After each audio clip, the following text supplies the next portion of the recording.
안녕하십니까. 이규원 리서치입니다. 예, 이수영 연구원이 우리 합류한 지 얼마 됐죠, 이제 반년 됐습니다. 반년? 이제. 그래도 이번에도 자그마하게 그래도 이제 좀 시장에서 인지도도 좀 더 생기는 것 같고 어때요? 네, 이번에 좀 그래도 예. 한정포를 좀. 예, 그런데 이제 지주를 또 준비하고 지주를. 네, 지금 그러니까 준비. 맨날 나한테 괴롭혀서 스트레스 받고 어느 정도 됐어? 어느 정도 됐어? 제가 되게 온화한데 어떤 분이 가끔 저한테 은근히 일 많이 시키. 조용히 일 시키죠. 딴 건 귀찮게 안 하지 않아? 네, 저도 그래서 일만 하면 때문에. 되잖아. 우리는 연구 네. 우리가 리서치하면 됐지 뭐 다른 건 신경 안 쓰는 스타일인데 지주가 올해 굉장히 올해 하반기에 중요할 것 같아서 아침에 어떤 일이 있었냐면 좀 하고 싶은 얘기가 많았는데 얘기 못 하고 한라홀딩스를 유진 연구원이 갑자기 애가 아파가지고 내가 깜짝 놀라가지고 빨리 가라고 했거든요. 근데 네, 이제 홀딩스 주식들이 작년에 완전 소외됐잖아요. 네, 그렇죠. 지금 아무래도 강세장이니까. 네, 강세장이다 보니까 상장 자회사로 좀 쏠림이 있어요. 그러니까 자회사로 가지 굳이 홀딩스 하냐. 근데 사실 한라홀딩스는 사업 부분도 있는데 하여튼. 네, 그래서 이제 사업 부문이 있는 회사들이 이제 좀 그래도 순수 지주사보다는 주가 변동성이 탄력성이 좀 높다 보니까 그 부분은 좀 근데 이제 제가 보기에는 오늘 통신도 얘기하지만 여러 가지 이제 우리 지주사 중에서도 흥미로운 진화가 나오는 것들이 좀 있는 것 같아서 하여튼 그거는 다음 내가 자료 대강 내용 보고 상당히 흥미로워서 미리 선전하는 거예요. 꼭 좀 나중 그때 여기 우리 클라이언트 분들 많이 들으실 텐데 우리 모니터 때도 얘기했잖아. 하여튼 네. 그때 나오면 세미나들 많이 좀 다니고 네. 그때는 많이 못 볼 것 같아서 자료 나오면 좀 일단 말씀드리겠습니다. 네, 하여튼 지주사 홀딩스 중에서 전 투자 관련된 것들은 잘 보시는 왜 안 됐을까 그런 것들이 또 아까 만도와 한라홀딩스의 관계를 생각해 보면 딱 떠오르실 거예요. 만도 가치만 8천억인데 그렇죠. 네. 한라홀딩스 가치가 4,500억이라는 건 이유가 있었을 거 아니에요. 그게 이제 뭐 그런 얘기를 오늘 할래다가 이 둘이 잠깐 그래서 한 거야 지금. 그러니까 사업회사로 막 가다가 지수가 막 이런 장이 아니니까 이제부터는 지주 개념들 좀 볼 때가 된 거 아니냐. 네. 근데 하여튼 통신도 최근에 하여튼 흥미로워요. 이게 어떤 식의 결론이 날지 잘 모르겠어요. 이거. 아, 그렇죠. 아무래도 상반기에는 이제 SK텔레콤의 지배구조 개편이 그치. 핵심이었던 것 같아요. 주가를 그게 결정하는.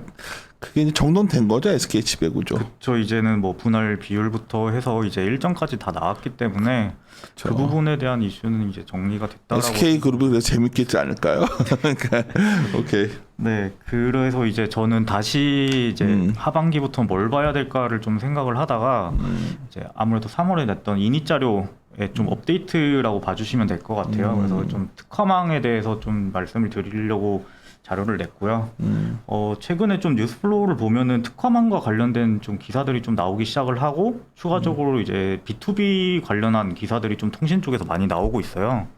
그 이유가 이제 결국은 1월에 이제 5G 특화망을 도입을 하겠다라고 정부가 정책을 발표를 했고 그 세부 방안에 대해서 조율을 해 나가는 과정이었고 거기서 이제 주파수의 재배치라던가 뭐 이런 세부적인 내용들이 필요했었던 거고 그 부분이 조금 딜레이는 됐지만 이제 조만간 좀 나올 거라고 생각을 하고 있습니다. 그래서 6월 말에서 7월 초 정도로 나올 것 같고 여기서 중요한 의미를 가지는 거는 이제 좀 오해가 시장에 있었던 것 같아요. 시장에서 가지는 오해는 뭐냐면 이제 5G 특화망이라는 게 일반 통신사가 아닌 일반 기업들이 주파수를 할당을 받아서 본인들이 이제 그렇지. 네트워크망을 구축을 한다는 점이죠. 그렇게 되면은 그러면은 네이버나 카카오 같은 대기업들이 들어오면은 그러면 통신사들의 역할이 줄어드는 거 아니냐? 통사 별로 아니야. 네, 통신사한테 안 좋은 거 아니냐라고 얘기를 하는데 이 부분은 말 그대로 특화망이잖아요. 특화망이라는 게 결국은 할당받은 지역이나 건물 내에서 본인들의 사용 목적에 따라서 이제 그 한정된 지역에서만 사용이 가능합니다. 그래도 한정된 지역이지만 들어오는 거잖아. 그렇죠. 들어오긴 하지만 그 사용의 목적이 좀 다르죠. 어쨌든 전국망을 못 가져가고 그러다 보니까 이게 주파수를 할당을 받을 때 통신사는 전국에서 사용 가능한 경매를 통해서 주파수를 할당을 받는 거고 이거는 특정 지역의 면적에 따라서 아마 주파수 사용료가 결정이 될 것 같아요. 그래서 앞서서 지금 뭐 19년 말부터 독일이나 영국, 일본에서 특화망을 좀 도입을 해서 사용을 하고 있고 독일이 조금 그 부분에 대해서 좀 잘 나와 있어서 이 부분을 정리를 해봤고 그래서 독일 같은 경우는 이제 기본 사용료에다가 주파수 대역 폭 그리고 사용 기한을 기준에다가 이제 면적을 곱해서 이 사용료를 산출하는데 계산해 보면은 최소한으로 계산을 했을 때 한 1,000유로 정도 나와요. 그러면 1년에 한 100에서 한 200만 원 사이대 사용료가 나온 거고, 그럼 굉장히 싸 보이는데 이걸 만약에 전국에 깐다라고 생각을 하면은 오히려 통신사보다 주파수 사용료가 더 높아지는 거죠. 그래서 이제 일정한 지역에서만 본인들의 수요에 의해서, 필요에 의해서만 사용을 하게 될 거고, 여기서 중요한 거는 지금까지 5G 이후에 이제 융합 서비스라든가 B2B 서비스가 되고 이게 통신사의 수혜로 돌아갈 거다라고 했는데, 지금까지 보면은 주파수가 통신사들만 고유하게 사용이 가능하다 보니까 3사만 열심히 B2B 쪽으로 유즈 케이스라든가 비즈니스 모델을 발굴을 하고 있었거든요. 그 부분에서 분명히 한계가 있었을 거예요. 근데 이 부분을 특화망을 도입함으로써 대기업들이 진출을 하고 수많은 유즈 케이스와 비즈니스 모델을 만들어낸다면은 이게 오히려 시장의 파일을 확대하고 활성화시킬 수 있는 계기가 될 거라고 생각을 하고 있습니다. 그래서 오히려 통신사에 좋다라고 생각을 하고 있고, 거기서 또 하나는 네트워크망이라는 게 구축하고 운영하는데 굉장히 많은 비용을 수반을 하게 됩니다. 그래서 대기업 같은 경우는 본인들이 비용을 태워서 충분히 운용 가능하겠지만 관건은 중소기업이거든요. 국내 대부분이 중소기업이고 정부 차원에서도 이러한 5G B2B, 그러니까 융합 서비스나 이런 디지털 트랜스포메이션을 굉장히 강하게 드라이브 걸고 있기 때문에 중소기업단의 수요도 굉장히 높을 텐데, 중소기업 입장에서는 본인들이 직접 망을 구축하고 운용하는데 상당한 부담을 느낄 거예요. 이 부분에서 통신사의 서비스로 이용을 하지 않겠냐라고 생각을 하고 있습니다. 그래서 이 부분에서는 통신사 같은 경우는 이미 네트워크 슬라이싱을 제공할 수 있는 기반이 이미 제도적으로 마련이 되어 있고, 올해 하반기에 SA 서비스가 시작이 된다면은 이 부분에서 본격적으로 좀 시장이 개화되지 않을까라고 생각을 하고 있어서 이제부터는 좀 이쪽으로 봐야 되지 않겠냐라고 말씀을 드릴 수 있을 것 같아요. 그래서 주가 측면에서는 어떤가요, 그러면?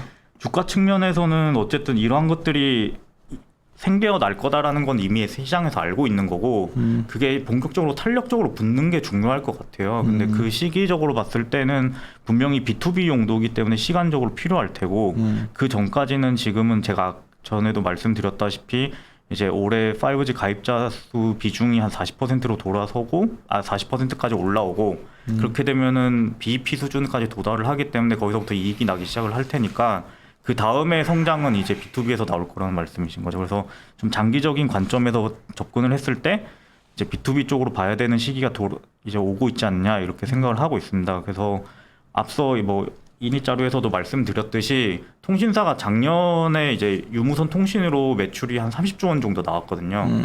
근데 제가 추정하는 바로는 이제 자동차부터 시작이 될 것 같아요. 이제 차량 관제를 시작으로 해서 이제 IoT 회선들이 점점 늘어날 텐데, 여기서 기대할 수 있는 통신사들의 연 수익이 최소 5조에서 20조까지도 바라볼 수 있는 규모가 나오거든요. 그럼 이쪽에서도 충분히 성장성이 있다라고 보고 장기적인 관점으로 접근하시는 게 맞다라고 생각을 하고 있습니다. 주가 측면에서는 뭐 이게 뭐 영향은 없을 텐데, 내가 하나 궁금한 게, 만약에 그렇게 특화망으로 할 때도 그런 장비 같은 게 수요가 늘어나요? 그렇죠. 아무래도 망을 구축한다는 점에서는 그러니까 분명히 그쪽 장비가 관련 필요하고. 기업들이 좀 어떨 것 같아요, 그러면? 결국은 이게 장비 수요는 늘어날 수 있죠. 왜냐하면 기존에는 거의 통신사만이 그러니까. 이 장비의 수요를 가져갔을 텐데 일반 기업으로 확산된다는 점에서는 긍정적으로 볼 수 있는데, 이게 어쨌든 특화망이라는 게 아까도 말씀드렸듯이 건물이나 특정한 지역 내에서 사용이 되는 거잖아요.